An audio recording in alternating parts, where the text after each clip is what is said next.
we decided to do a series on weekly training sessions. So on an average week, I do anywhere from 35 to 45 different rides on a lot of different horses. And some of these horses have been in training for a long time. Some of these horses have been in training for a short time. Some of these horses have good conformation. Some of them have bad conformation.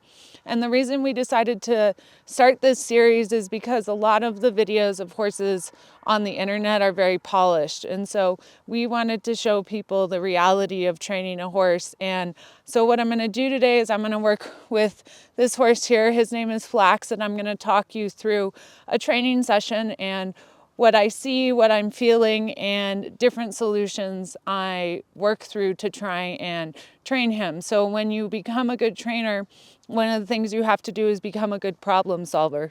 A lot of trainers just try to overpower problems that they have with the horse through force instead of logically thinking through them. And so in this series, I'm going to be showing you lots of different horses and showing you the different processes that I go through in training. So I'm going to go ahead and get started and work Flax in hand. If you want to learn more about work in hand and how to get a more harmonious relationship with your horse and learn how to communicate in harmony with your horse, check out our online Harmony in Hand course. The link is in our bio on the Instagram. So right off the bat, I can tell he came up and he's a little resistant, and he just doesn't feel as soft to me as usual today. So I just kind of do a little bit of wiggle, maybe a little bit of use of my whip until I feel like he's nice and soft. And then when he's nice and soft, I'm going to go ahead and ask him to walk off because I don't want to train that bracing and the resistance. It's really easy to train a horse to contract and get adrenaline to be released. It's a lot harder to train a horse to be relaxed and have endorphins be released. Now, Flax had a lot of issues in his shoulders when he came to us. He's been in training on and off for many years. He goes home for the winter. This is actually his last week with us, and then he comes back in the spring. And he, like I said, had a lot of issues in his shoulders, especially his left shoulder. He had a really hard time picking up his left lead, and even still, he picks it up pretty easily now, but it looks a little funny because he has a hard time extending this left shoulder. So even though that's the canter, I can already start to feel those issues here in the walk. So to me, it just feels like he's not really lifting off of this left shoulder. He kind of keeps stepping a little bit closer to me, and like he's just kind of tense through here. So I'm trying to fix it in motion by doing a little bit of indirect train and a little bit of tapping. But again, I don't want him to come up and resist. And I'm also trying to get a soft bend. So when I ask him to bend on this left side, one of the other things that should happen is the hind should come under on the same side that you ask the bend for. So if I focus on trying to bring that left hind under for a minute, that might help me soften out that left bend. If I soften out that left bend, that might help me to get the left hind to come under a little bit. I can also think about closing on my left rein each time the left shoulder comes back, which would be now.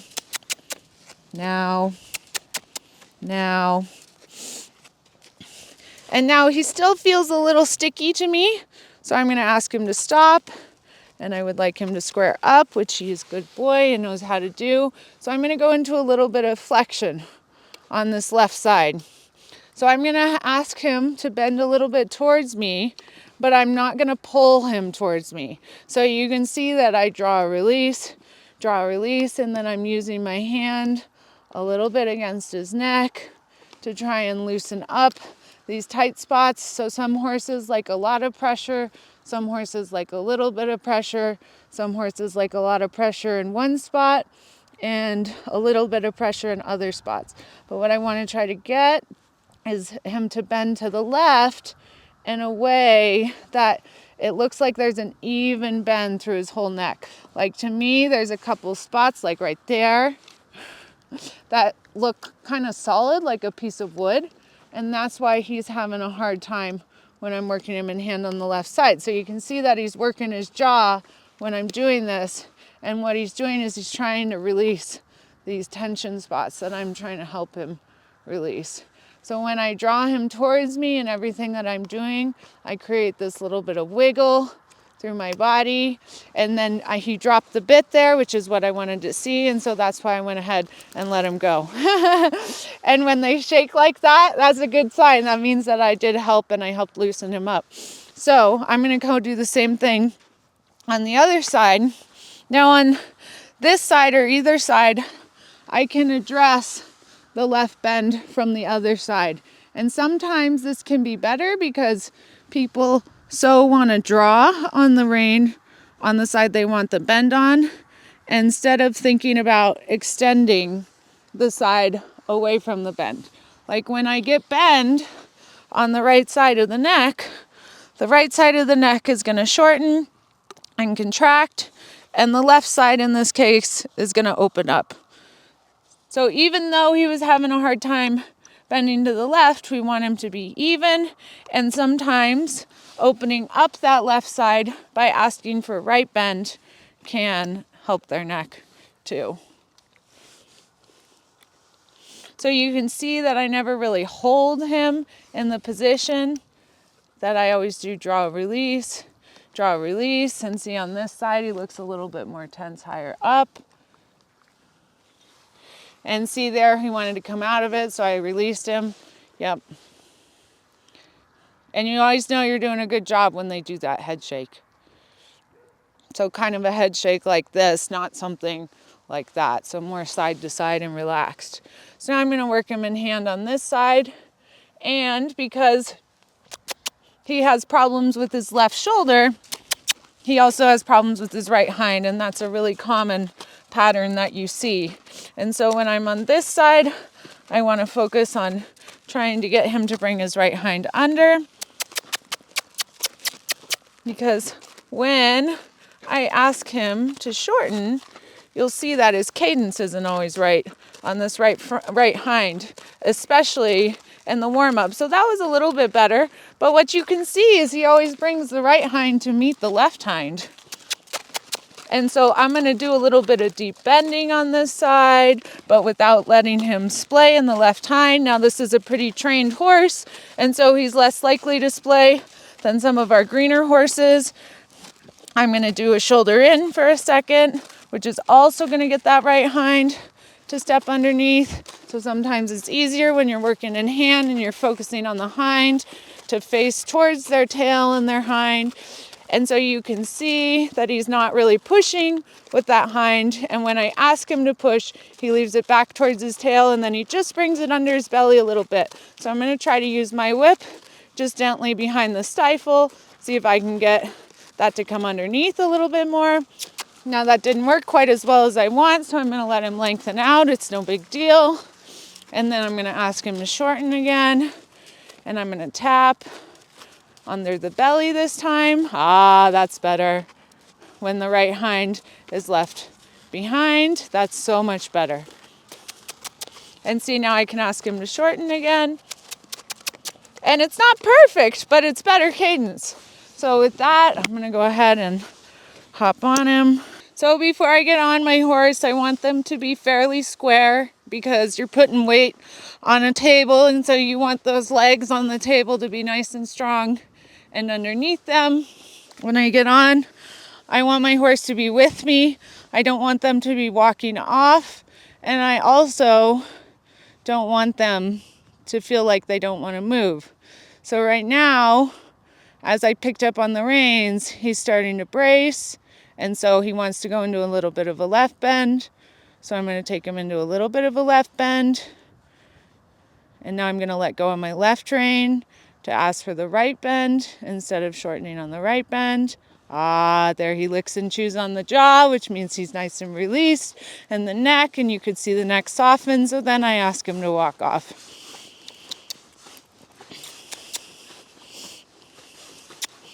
So this horse has the best big walk of any of the horses in the barn. And that's one of the things that's really fixed his shoulders. So a lot of times I do like to start with that, but sometimes I don't get as much big walk as I would as I'll be able to get later in the training session. So the big walk not only helps to fix the horse, but it also can really help riders too, and it can help to massage your back and stuff. One time I threw my back out and I worked on big walk all day with all my horses, and my back was pretty much fixed by the end of the day. But you have to move with the horse and the big walk. So I'll usually start out kind of slow. I don't want to ask them for the hard stuff right away. So I'll do something like a big walk, and then I might take them into some circles or into some shoulder ins. So a shoulder in on the rail is going to be a little bit harder, but this horse is pretty trained, so that's why it's okay for me to start there. So when I do the shoulder in, that's going to shorten him and get him to use his loins. And the shoulder in also helps diagonalize him, so I got him to shorten, and then I'm going to let him lengthen out again. So I want really big push in the walk, that walk right before he trots.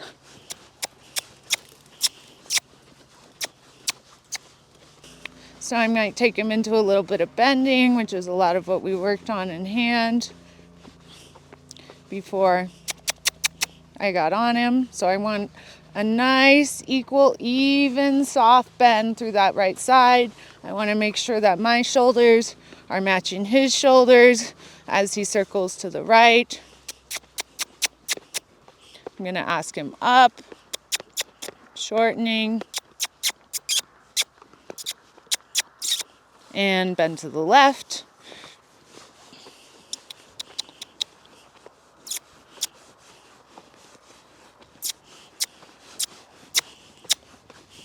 And now I'm going to increase the walk to the left. So sometimes when I do the big walk, you can already see it starting to open up more than when I started.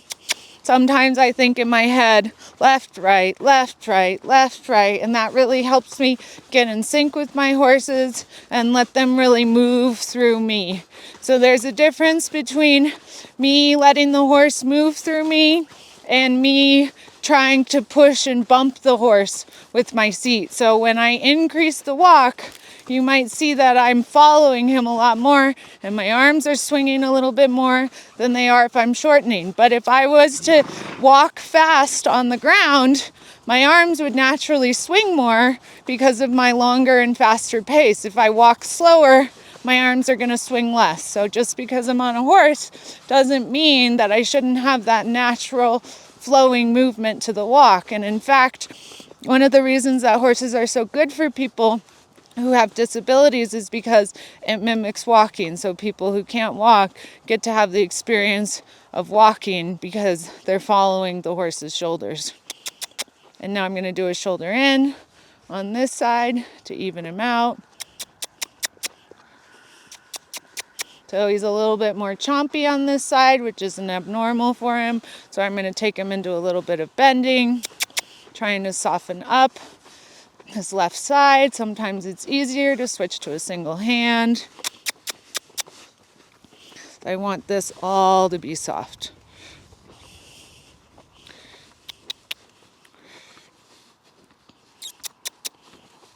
That's it. Now I'm going to let him lengthen out again. One of the fun things I've been playing with lately is I've been reading Aaron Gernot's book, which we are lucky enough to have an English translation of. It's in Swedish. It's from an old Swedish riding master, and he has some really fun diagrams in that book. And the diagrams I've been looking at lately have been on the volt, and I've been having a lot of fun playing with those, especially on this horse because he's so well trained. So doing shoulder ins along the line of the circle. So right now I have a shoulder in on a right primary. I want to have a little more push with that right hind, which we've been talking about is a little hard for this horse. So I might slide my right leg back just a little bit extra, but not to kick and squeeze and try to force. Now I'm going to turn along the line of the circle, do my shoulder in along the line of the circle, Now I'm going to have him change here. So I'm going to switch primaries, change my thrust. Now I have thrust from the left hind out through the right front, continuing on my line through the middle of the circle. And now I'm going to do my shoulder in on the left side. So these exercises demand a lot of collection from the horse.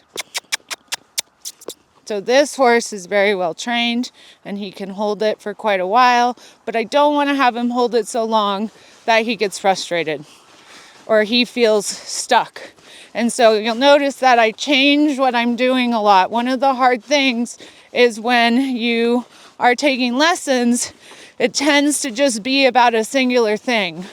And school horses can be used to that, but it's not the best way to train the horses. You have to change up what you're doing a lot because you don't want the horse to get frustrated. You want to ask the horse questions and see the way that the horse answers the questions and then reframe new questions based on the answer that the horse gives you. And you also want to change up what you're doing a lot because you use different muscle groups. And so just like anybody who's worked out on a regular basis knows, if you go to the gym and they go, okay, we're going to do 100 deadlifts, well, you're going to want to walk out of the gym because that's a lot of deadlifts.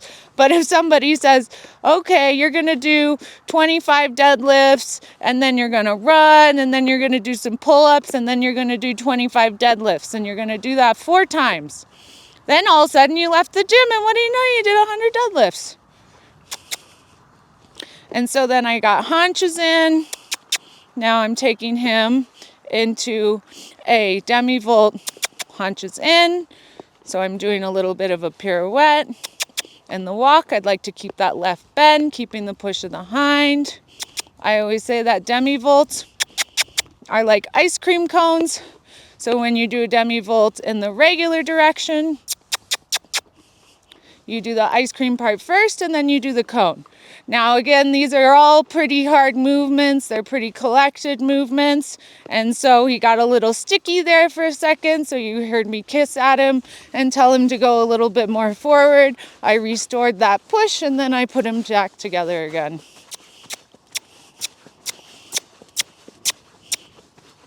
So now because I did a lot of collecting, I'm going to really let him lengthen out. It's not very common where you see a lot of riders and trainers do so much work at the walk, especially collected work, because if you use oppositional aids in the riding, you will ruin the walk when you ask the horse to collect, meaning instead of having 4 even beats in the walk, they'll have some sort of uneven cadence where it could be like 1, 2, 3, 4 or some version of that. But because none of our aids use opposition, we're able to do a lot of collecting in the walk. And the walk is the mother of all gaits because it has both lateral push and diagonal push, and it's nice and slow, which makes it easy for you and the horse to follow. So I just did my demi-volt, haunches in the other direction, and I'm going to let him lengthen out. So now that I've started to get him warmed up, I'll probably put him into the canter here in a little bit.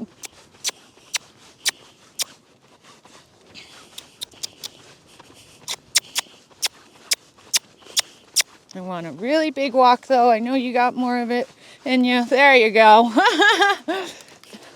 Not quite a trot though, so when he did trot, I just barely closed on my fingers and stretched up, which is really should be all that you need to stop your horse when they're trained. It should never be through pulling or pressure.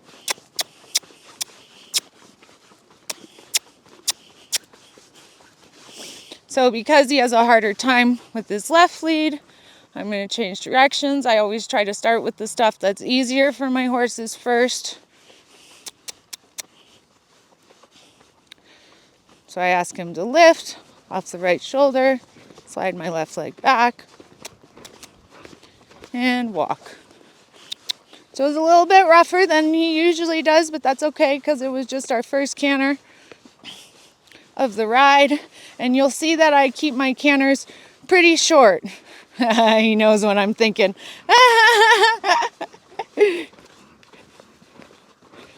And the reason that we keep them pretty short is because it's good to practice a lot of transitions, and we want our horses to stay in a good position. So if we do a lot of cantering or a lot of trotting or even a lot of walking with our horses in a bad position, then that's going to become the habit for them. But it's really common for people to lean and try to push their horses into the canter. And when you do that, you're not going to be able to get flying changes because the horse can't control their weight, you can't control your weight, and then it's just a vicious cycle.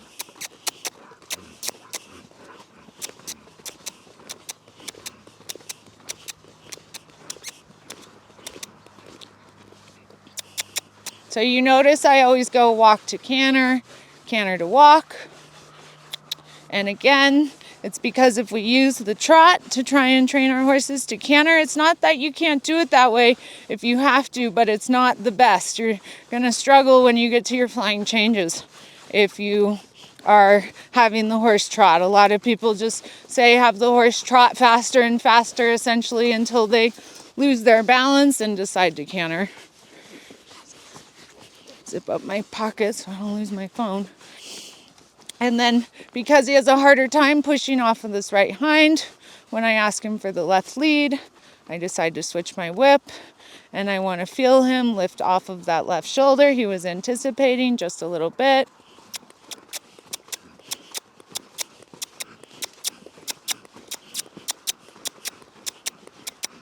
And I'm going to let him walk.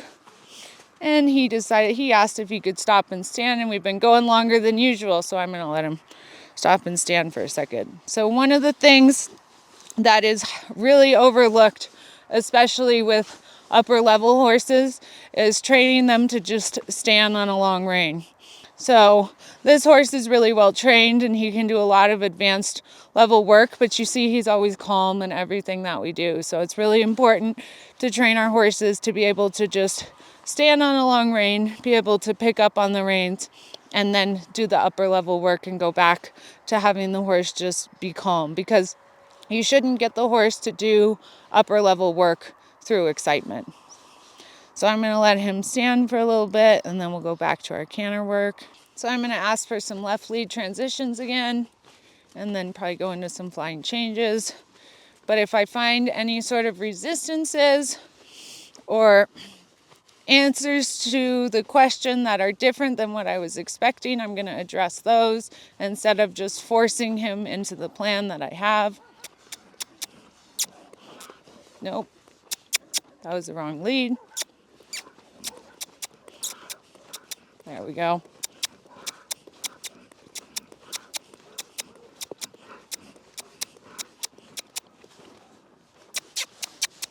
And he feels a little bit more balled up than he usually does, so I'm going to try to get him to lengthen out a little bit. There we go.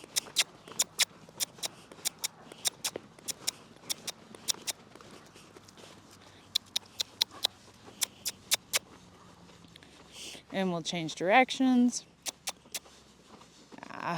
So I don't take the canter until it's set up the way that I want it to. Right lead, left lead, right lead, left lead. And I'm going to let him stop because those were some nice changes together, and give him a break for a second. And so a lot of times, if I have a new horse or something like that, I'll stop my training session once they do something good like that. So I'm going to go ahead and hop off. Thanks for watching this video, and if you like videos like this and you want to see more of them, go ahead and leave us a comment.